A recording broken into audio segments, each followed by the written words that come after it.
Om Swastiastu. Wassalamualaikum warahmatullahi wabarakatuh.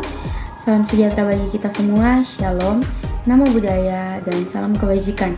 Perkenalkan, nama saya Novini Christina Elizabeth Salwati dengan NIM 23095111052 dari kelas C Fakultas Kedokteran Hewan Universitas Udayana. Di saat ini saya mendapatkan tugas dari mata kuliah kewarganegaraan untuk membuat video tentang kasus-kasus yang ada di sekitar saya, dan di sini saya mengambil kasus tentang kasus pelanggaran lalu lintas yang ada di sekitar saya. Semoga video ini bisa menambah wawasan bagi teman-teman yang menonton.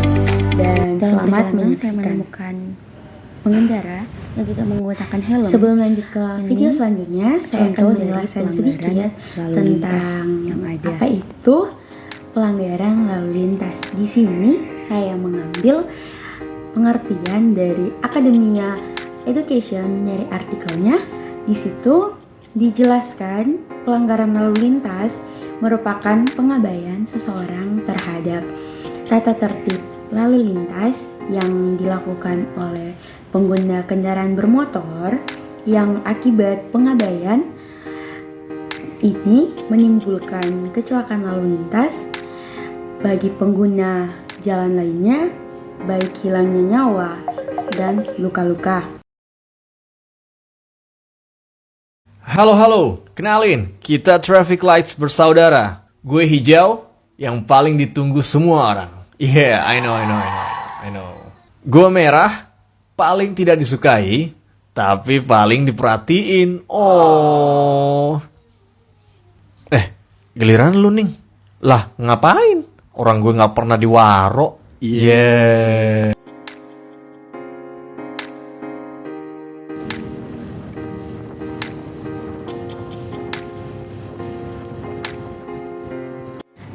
Gimana nih teman-teman soal video sebelumnya? Jadi itu ya video yang saya ambil dalam perjalanan saya untuk ke gereja, dimana ada dua pengendara yang tidak menggunakan helm dan tidak mengutamakan keselamatan mereka. Pengendara yang pertama itu sepasang suami istri dan tidak menggunakan helm, dua-duanya pengendara maupun penumpangnya, yang bisa berakibat fatal, bukan hanya ditilang, tapi mereka kalau misalnya ada sesuatu, entah itu kecelakaan yang terjadi, itu akan berakibat fatal.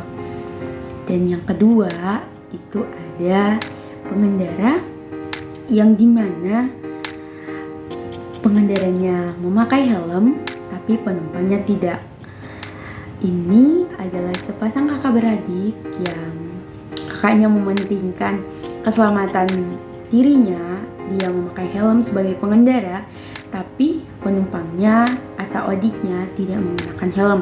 Adiknya hanya menggunakan jaket yang hanya menutupi kepala dan tidak menggunakan helm. Itu bisa kena tilang oleh polisi, tapi juga akan berakibat fatal.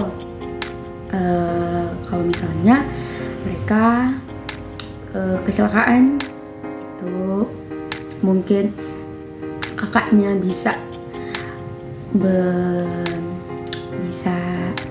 tidak terjadi apa-apa, tapi adanya akan berakibat fatal karena tidak menggunakan helm. Jadi helm itu bukan hanya untuk dipakai agar tidak ditilang, tapi sebenarnya helm itu akan menjaga kita selama mengendara agar tidak berakibat fatal.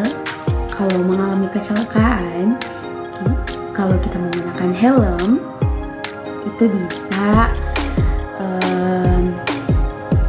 menyelamatkan kepala kita dari benturan apapun atau luka yang akan terkena kepala. Jadi teman-teman, jangan lupa memakai helm, jangan menyepelekan keselamatan, kita harus menggunakan helm. Jadi, ini bukan video yang terakhir, tapi masih ada video selanjutnya. Jangan lupa ditonton ya.